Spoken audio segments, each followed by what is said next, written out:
Mercedes have excelled in Las Vegas, and the cold temperatures have proven yet again to be beneficial for the W15 as the team maximised the result and scored a 1-2 finish. However, with nothing to be gained in the Constructors' Championship, this gives the Silver Arrows a lot of hope for 2025 and the future they have in their post-Hamilton era. But can they finally learn what's wrong with their car? And more importantly, can they make it perform better in terms of widening the window beyond cold track-specific conditions? It's safe to say that Mercedes dominated the Las Vegas GP, and it was known that they will have a strong showing ever since the weekend started. But with Hamilton starting the race from P10 after poor qualifying, few predicted that he could get on the podium, let alone accomplish a 1-2 finish for Mercedes. The satisfaction from the team is, of course, through the roof, and when talking about it, Russell has gone to the extent of saying that he won't be leaving for Qatar right away as he plans to stay and party. And when talking about this to a greater extent, he said, "I was planning on flying in a couple of hours, but I'm not getting on that flight. It's been the dream of a weekend. I don't know how we've been so quick, but I'm riding the wave now. Vegas is a crazy place. You can see it all in the background. I can't describe the place. To get a victory here, dominant weekend, we couldn't have chosen a better place. I was just waiting for something to happen. The 2 races I've been on pole, it's been chaos. I felt confident and had a good gap. I was waiting for something to happen." The Brit found himself under attack from lap 1 from Leclerc, but once the Monegasque burned his tyres, it was safe to assume that the win was in Mercedes' hands to lose. So they made sure that they wouldn't do that and utilised Hamilton's race in order to see him have a great race and finish second. This is a man who has sacrificed so much for the team from 2022 onwards, and to see him gain 8 positions and win the award for the driver of the day is definitely showing that the sour situation from Brazil is now finally getting sweetened for the last 2 races with Mercedes. When addressing the team's performance in the cool-down lap to his race engineer Bono, Hamilton made sure to give props where they are due, as he said, "Fantastic effort this weekend, guys. You really deserve it. It's been a long year, and results like this have not come easy. I'm really proud of you, and I'm grateful I could get up there for you." The class of the 7-time world champion was also shown from the first sentence he said after the race, congratulating Max for his 4th consecutive championship. And when addressing the race overall, Hamilton said that he had quite a lot of fun with overtaking his rivals and completing the most successful weekend of Mercedes since Spa, if we are to exclude the illegal car of Russell that prevented the 1-2 finish of the team. The Brit said, "Firstly, big congratulations to Max for winning the championship, still with several races to go. If I'd done my job yesterday in qualifying, it wouldn't have been a breeze today, but it's okay. I had fun coming from the back from 10th. The team did a fantastic job. We don't know why we were so quick this weekend, but that's the best the car's ever felt. So I'm grateful to have been a part of getting it to that point."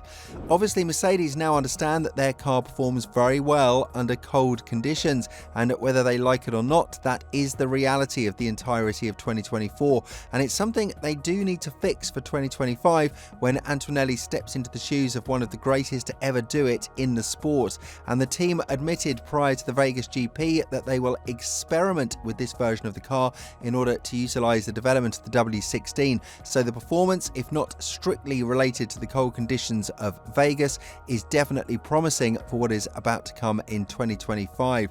A new lineup and a fresh breeze of energy from Antonelli should bring Mercedes to new heights, but that of course is for the future. The team now has 2 more races to end the tenure with Hamilton on a high, and that is something that the 7-time world champion is looking forward to as well. Even though this has been labelled as one of the worst seasons in his career, he's still managed to win 2 races in it and is keeping very close to his teammate, who has the same number of wins but has much better qualifying results compared to Hamilton. And when talking about the what-ifs in Las Vegas, as Hamilton did mention that it would have been a walk in the park had he started a bit higher on the grid, the 7-time world champion is super grateful for the car and the strategy that the team provided in one of the last races he's driving for the Silver Arrows. Furthermore, he elaborated, No, I don't look at it that way, the way of what ifs, just looking forward. Felt great to move forward today and I'm really happy. I don't think the team understands why we are as fast as we are regarding this process in Vegas, but the car was really great today. The guys did a great job in the pit stops. For us to get a 1-2 is amazing. I am just grateful I was able to recover all the lost positions. I enjoyed coming from the back. It just reminded me of when I was a kid at Rye House, just overtaking people. What is worth noting here is that Hamilton has definitely enjoyed the race, and if he had more of those in the past couple of years, maybe he would have thought twice about staying with Mercedes and not dropping a bombshell on the team before he even tested the W15. But of course that's all now set and done, and what Mercedes needs to do is just keep pushing forward, and maybe there are some other things that they could do in order to strengthen their position on the grid, one of them being signing Bottas as their reserve driver.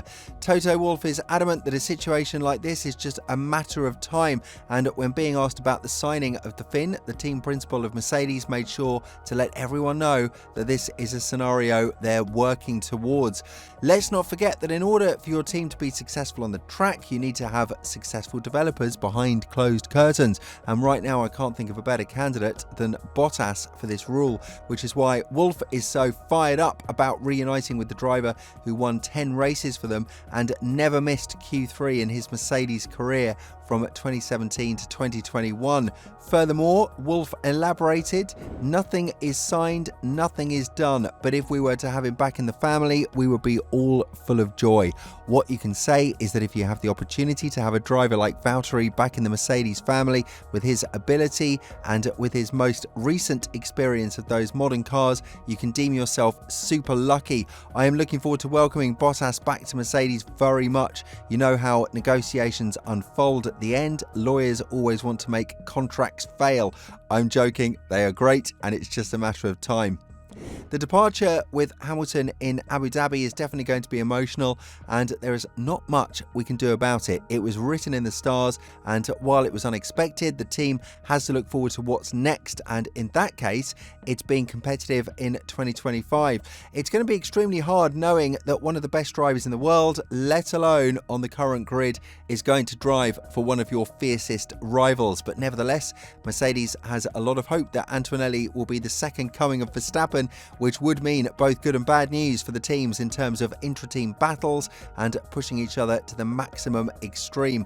The team endured that in 2016, but it was during a dominant period in which they had no competition whatsoever for the championship, and now of course things are changing a lot. So if they are to compete in the Drivers' Championship, it would definitely be with one driver, meaning that team orders might be delivered from day one.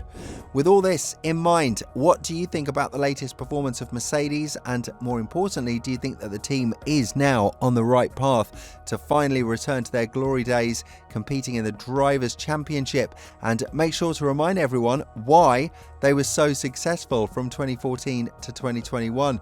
Let us know in the comments below, and if you're interested in the latest drama that is ravaging Ferrari after Las Vegas, make sure to check out the video that's appearing on your screen right now.